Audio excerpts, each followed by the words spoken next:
Welcome, everybody. Thanks for persisting from yesterday, and for our students, our incoming students. This is kind of the beginning of a week of, I think, probably a lot of things you don't expect, maybe some things you do expect. I want to also thank our alums for being here and for being in the room right now before you actually meet with your student groups. I'm just here because I want to introduce Michael Bottar to you. I'm not going to say much about Michael, as he told me. You can Google him. I said, not right now, however. It would be better if you Googled him later. But Michael is a graduate of our law school, not surprisingly. And he is a relatively recent graduate of the school who has accomplished enormous things in terms of his practice, starting in New York City, coming to Syracuse, practicing first with a relatively large Syracuse firm, and then going out sort of on his own. He exemplifies the best of giving back and connecting with the law school. He does it by mentoring. He did it first as part of the Alumni Association of the College of Law, attending commencement, handing gifts to our graduates as they came down the stage. And he's now the youngest member, I believe, or the most recent graduate, let's put it that way. I think he's the youngest member, of the College of Law Board of Advisors, which is a small group. And he continues to show leadership in all dimensions. And I will say, because I like saying it, that as a young alum, he committed $750,000 to the building that you will live in, beginning in a year, to Dineen Hall. Michael, it's an honor to welcome you to the stage.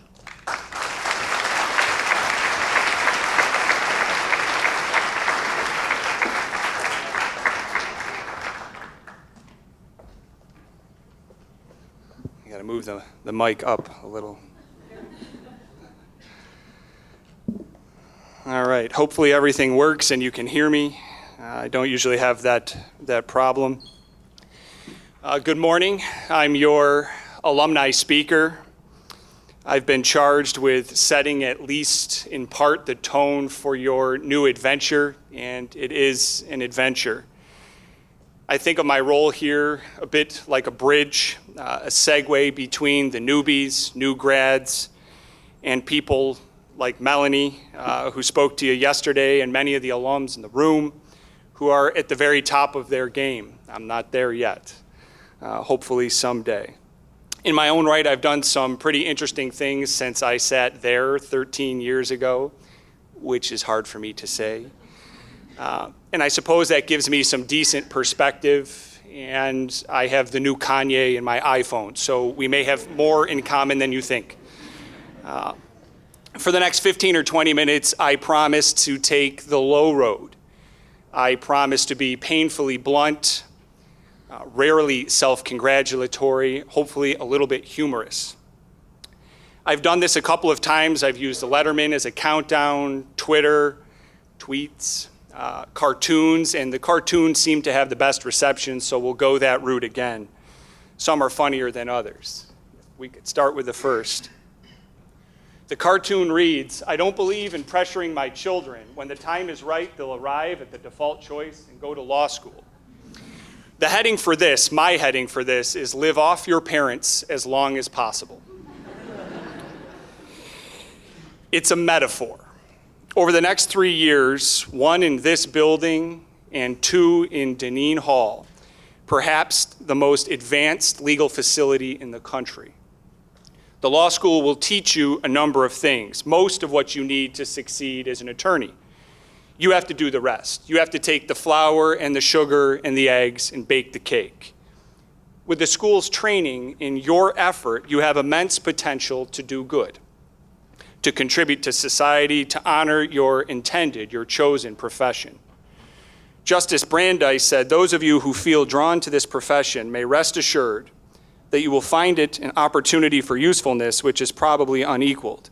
Translation, you can do a lot with your JD.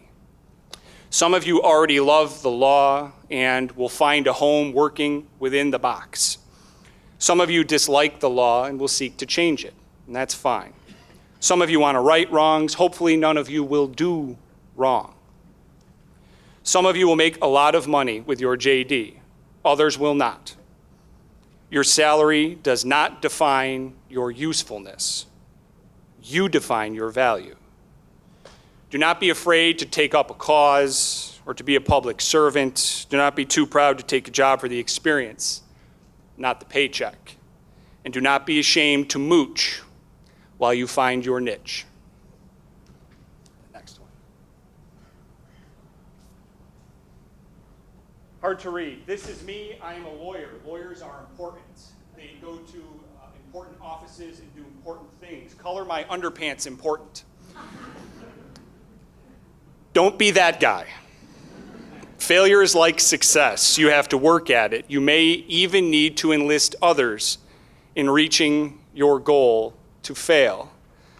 The law school is here to teach you how to think, but you must own your education. We can't think it out for you. You have to put in the time.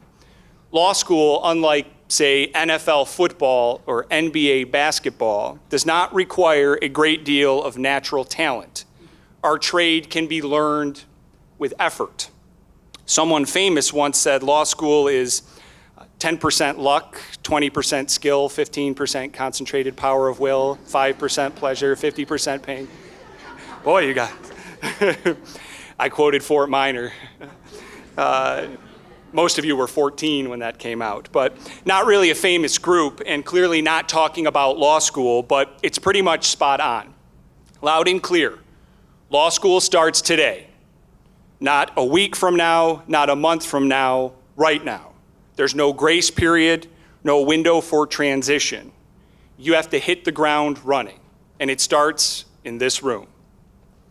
As a law student, you will quickly learn that you will not succeed if you are lazy.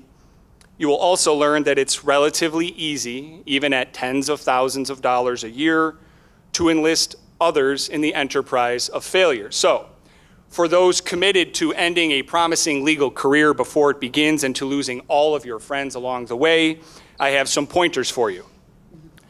First, make sure that everyone you meet knows immediately that you are in law school and in turn are not someone to be messed with. You know the law because you are close to the books.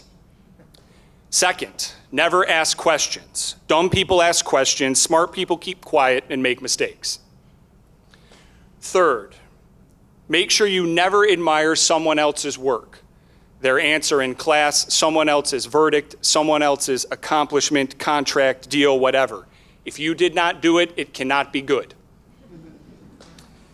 Fourth, be a clone. Surround yourself only with law students and lawyers. Think of life like a house of mirrors. Everywhere you look, you can see yourself. Think like a sheep. It's not a coincidence, by the way, the first clone was a sheep. As Margot Kaufman put it, she was an author and humorist for the Times, people hate sheep, they eat sheep.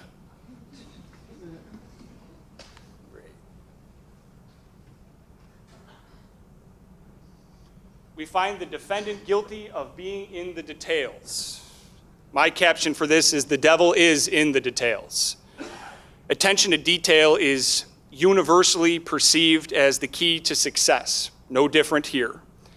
Inattention to detail will pay immediate dividends in the opposite direction. Pay attention to detail. Do not start your answer in class or argument in court with no offense, nothing personal, or with all due respect. If those words come out of your mouth, stop, poke yourself in the eye, and start crying or fake a heart attack, choke. Ask for a glass of water, start over. No one will remember what you started to say. There are a number of judges sitting in this room from the state and the federal bench all around the country. Ask any one of them if anything good ever followed with all due respect. Do not get dressed for an interview in the dark, meaning you need to wear a dark suit and a light shirt that shall not be wrinkled. Shine your shoes, get a haircut, take out your visible piercings, cover your visible tattoos if you can. An interview is an opportunity for your legal persona to shine, not Tweety Bird on your forearm. Don't forget to attach the attachment to the email, especially if the attachment is your resume, which you want me to read. Delete. Do not attach your life wellness jingle or your personal mantra to email. I once received a resume by email, and at the bottom was an emoticon, and it was blowing bubbles at me. Delete. Do not send a letter to your client with his or her name spelled wrong. Do not send a letter to a client or an employer with their name or business spelled wrong. Most importantly, do not send letters to anyone with your own name spelled wrong. I could show you examples. Don't be late, don't be unprepared. Worse, don't be late and unprepared. Do not click reply all ever. This is very hard to see, but I want to prove my point. You can't quite read it, but you probably don't believe me when it comes to reply all. You think I'm going to be a lawyer, I'm at least nearing the top of the professional food chain, and this could never happen to me. This is an email exchange between two partners at a very large law firm. From one partner to the entire firm at the bottom. Apologies for the interruption. If you have experience with franchise laws, could you please give me a call? Thanks. The partner at the top hits reply all on accident, and it says, why are we both still at this firm? Hope you are well.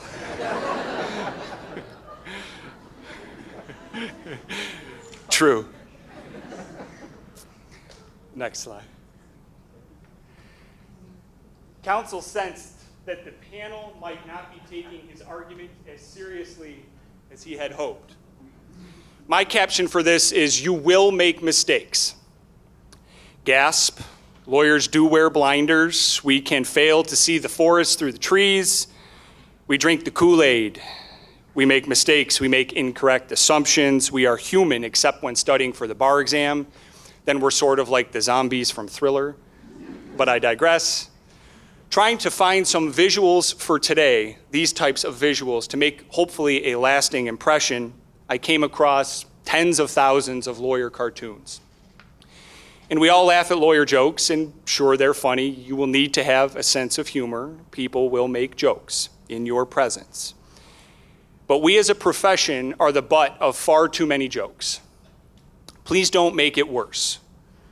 Wherever you end up, do your best to fight the stereotype. But know that it's a tall order. You're up against the likes of Muppet Treasure Island.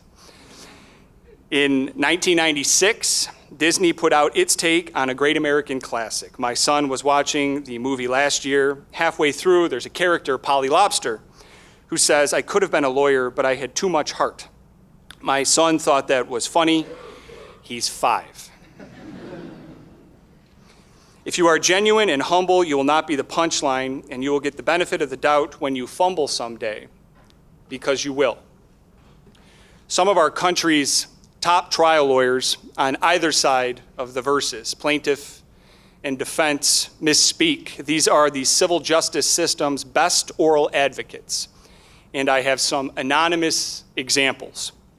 Question, what happened then? Answer, he told me, I have to kill you because you can identify me. Question, did he kill you? Question, was it you or your brother that was killed in the war? Question, were you alone or by yourself? Question, were you present in court this morning when you were sworn in? Question, you say the stairs went down to the basement? Answer, yes. Question, and these stairs, did they go up also? Question, was your nose broken? Answer, yes. Question, was that the same nose you broke as a child? These are famous people. Question, so you were gone until you returned? Question, you don't know what it was and you don't know what it looked like, but can you describe it? Question, do you recall the approximate time you examined Mr. Smith's body at the hospital? Answer, evening. The autopsy started at around 5:30 p.m. Question, and Mr. Smith was dead at the time, correct? You must practice the art of humility. You will make mistakes.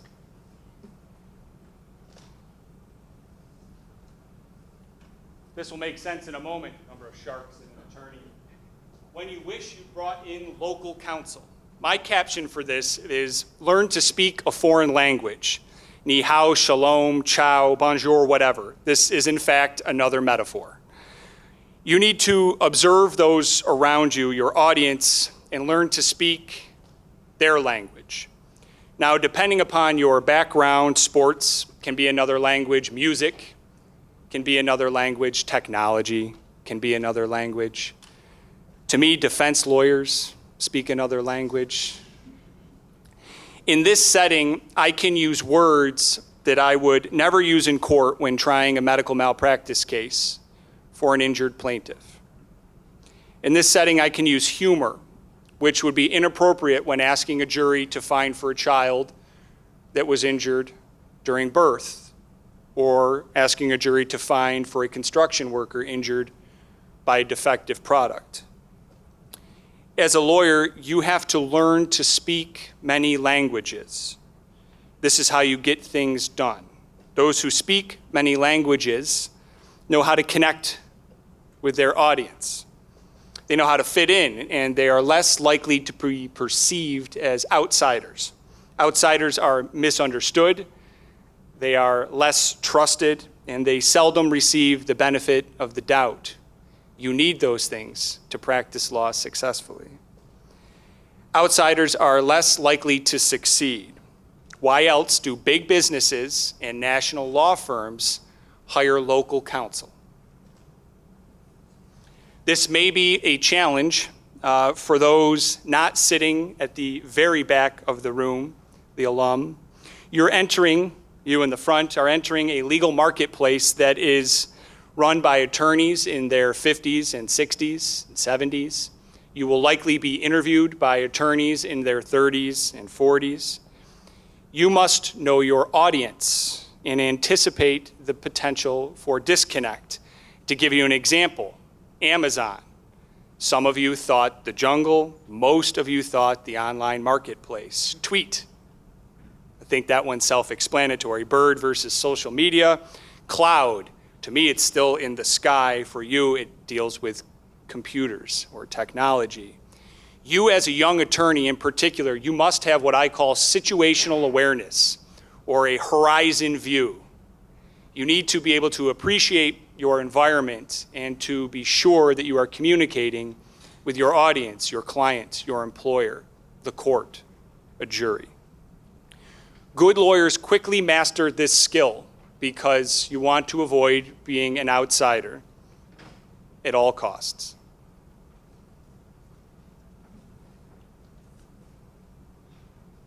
The caption is softening up opposing counsel, and the guy on the right is holding flowers, and the left says, for me, and he says, yes.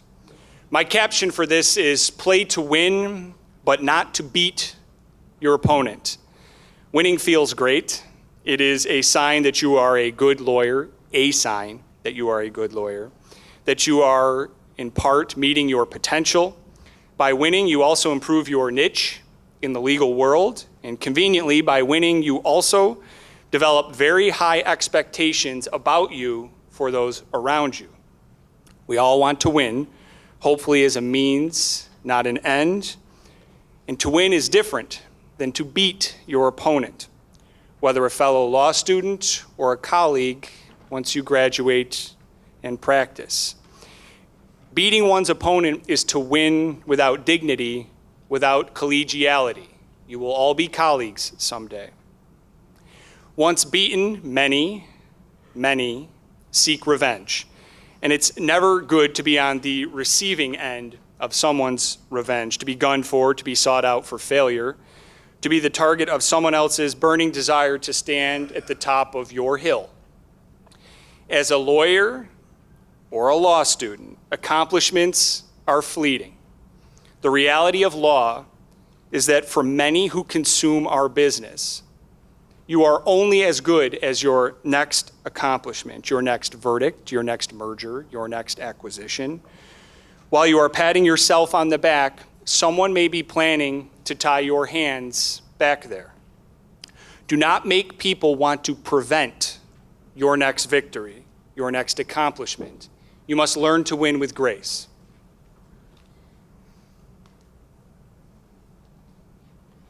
One of my favorites. Obfuscate, dissemble, and gouge attorneys at law. My caption for this big word: don't be a pettifogger. I had to look it up. It's a great word. Pettifogger. A pettifogger is a lawyer whose methods are, well, less than reputable. In this profession, pretty much all you have is your reputation.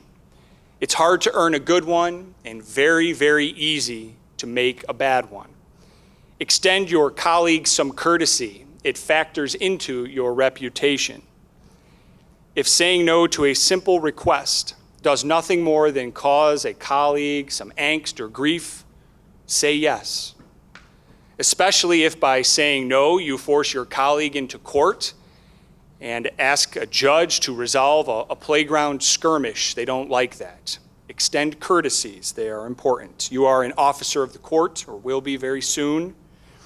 Even if you do not like the other attorney, respect the institution, the profession. It's your job. Now, this is easier said than done, as we're an adversarial bunch. You're in law school and we're attorneys. Collegiality takes practice. Start now. It's not because, if not because it's the right thing to do, think of it this way, more selfishly. You will meet approximately 1,000 future attorneys while in law school who may have a case or a client for you someday. Try something like this in the next few weeks or the next few years. Come study with us or meet us at Fagan's for a drink, or bro, you have mustard on your face or toilet paper stuck to your shoe. Good people will tell you stuff like this. Why start now? So you're in the habit of extending these courtesies in practice. Because these days, in the world of email and social media and online presence, it is very easy for some to be brave and fire missives from the safety of their office at you, saying evil things.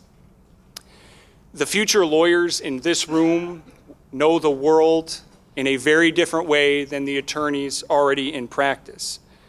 Clients are different. The way we deliver our services is different.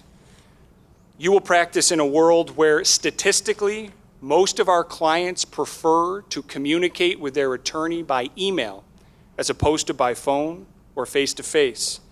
You will practice in a world where 1 out of every 5 divorces is blamed on Facebook. You will practice in a world where 75% of our clients start online when looking for an attorney. When I was sitting where you are, AOL Instant Messenger was 3 years old. While we're not there yet, very soon your online legal persona may be in greater demand than your actual physical presence, and your electronic reputation may determine who hires you. 5-star lawyers have work, 2-star lawyers do not. Over the course of your legal career, you will be more connected, more visible, and in turn, more vulnerable to criticism than lawyers have ever been.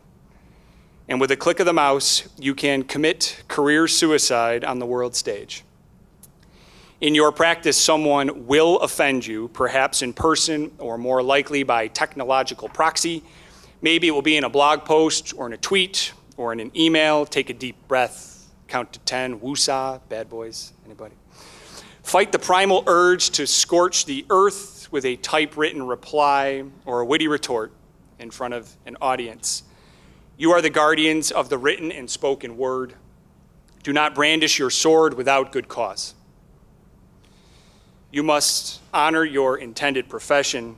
Some things can never be unsaid or unheard. Remember also that playing to win does not mean playing dirty as you start your legal careers. You will find that things change from absolute to relative. That's part of what you learn in law school, black, white, and the gray in the middle. Slicing the bread thinner and thinner and thinner is a skill set that is emphasized in law school. How far can I extend this on behalf of a client? Without doubt, you must obey and preserve the absolutes, especially because it will be your job to uphold the laws, shape the laws, enforce the laws, stretch the laws, make the laws. When you were very young, it was absolutely wrong to lie, cheat, or steal. It still is, even if it's for the benefit of the client, for an hourly rate to feed your family. There absolutely are absolute rights and absolute wrongs. If you never lie, cheat, or steal, you will never have to remember who you lied to, how you cheated, or who you stole from. Not too long ago, a federal judge from a district out west was asked to comment informally on the first thing he looks at when reading a brief. A brief being the document you file with a court in an attempt to persuade a judge that your position, your perspective is the correct one.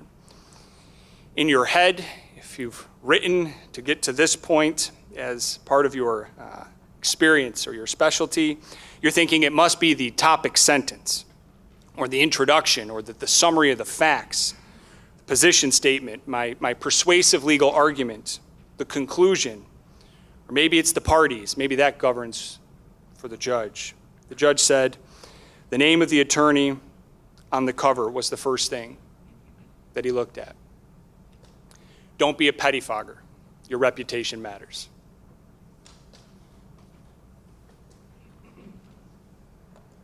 Alumni Association is here to help you, and there's a number of quotes on the right. Caution, they may be a little enthusiastic. They're a lot enthusiastic. We have pins and lots of things. My caption is, get connected, stay connected. In this room today are accomplished and distinguished alumni from all around the country. While we practice law in different ways, we have at least one thing in common. We hail from here, the College of Law, and we wholeheartedly support you through our time and treasure. Some of us may mentor you while you're in school or after. Some of us may teach you legal skills while you are here. Some of us will hire you after you graduate or help with that process. Our alumni are diverse. They sit on the board of trustees, the board of advisors. They run Fortune 500 companies. They protect justice. They dispense justice. They help run the United States of America. Some of us try and put lives back together after an avoidable tragedy. We have a very active alumni association who will help you find your interest, your place, people who do what you think you want to do. It has branches all around the country. It's called SULA. Join. Think of SULA like Google. We're a search engine. You can turn to SULA, ask for help, and we will try. Take advantage of the resources available to you. Call upon us to assist you. We will.